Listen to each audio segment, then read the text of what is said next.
shirt numbers were first used in European football on August the 25th, 1928, in matches between Sheffield Wednesday and Arsenal and Chelsea and Swansea Town.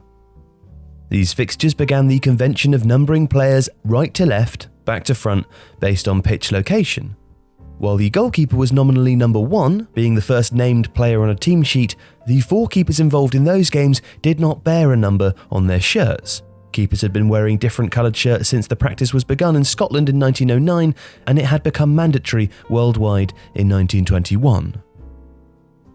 Now, according to Michael Miller, shirt numbers had been used in Australia since 1911, while an Argentinian side took on a Scottish touring team in 1923 with both sides wearing 1 to 11, and in the United States, St. Louis Vespa Buick wore shirt numbers for a game in the National Challenge Cup in 1924.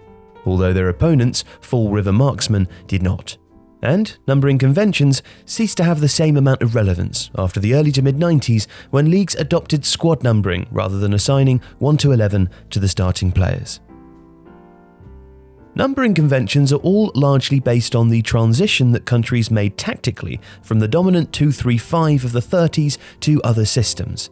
They can therefore tell a useful story about how nations like England and Brazil changed in different ways to a back 4, because the halfbacks in the 2-3-5 fulfilled different functions during that transition and therefore took different numbers country by country.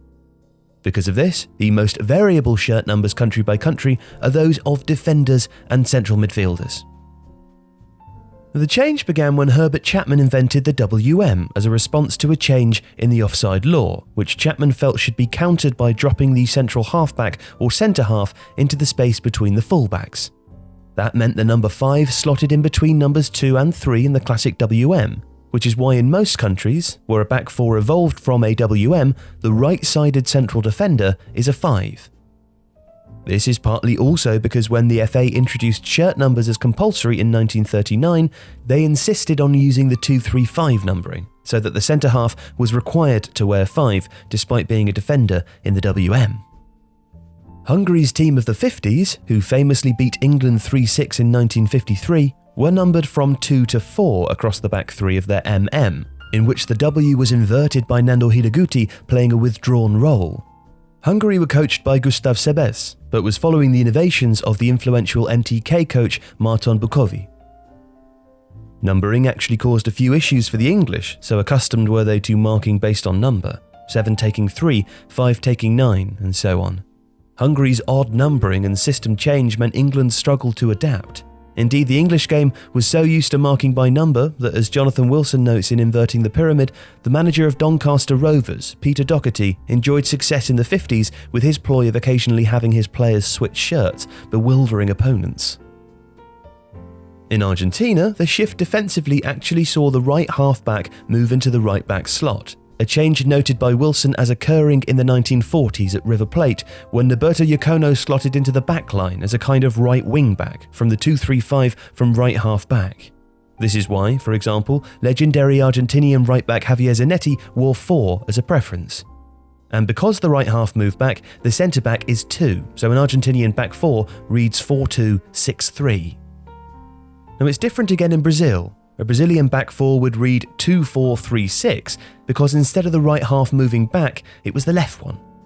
Uruguay's move to the back 4, which happened more directly from the 2-3-5, saw the outside halves move backwards and out, which makes sense if the move is almost directly from the 2-3-5. This means that a Uruguayan back 4 reads 4-2-3-6. Of course, the shift of halfbacks to defence had a numbering knock-on effect further up the pitch, where in England, the ball-winning defensive midfielder is a 4 because the 2 centre-backs are 5 and 6. In Europe, that player is a 6, to the extent that in Germany they are known as the Sechsers.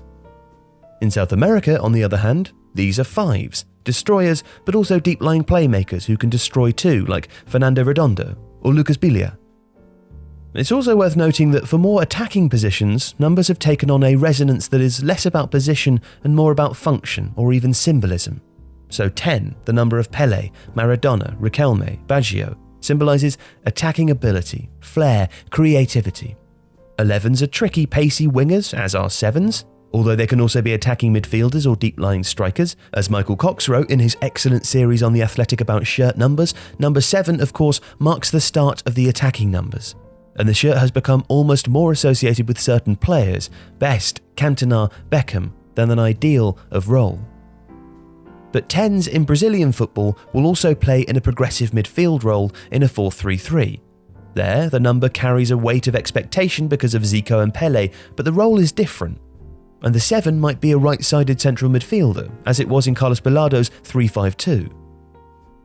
But while there are differences in the numbering of attacking positions, they are less pronounced than defensive ones. This is mostly because the attacking players moved less in position on the pitch from the 2-3-5 to the 4-4-2 that was dominant before squad numbering came about. Ultimately, these numbers ceased to have much relevance after squad numbering came in, but the idea of tactical shifts granting certain numbers a function has persisted, and players do choose squad numbers on this basis. The influence of the changes from 2-3-5 onwards lives on.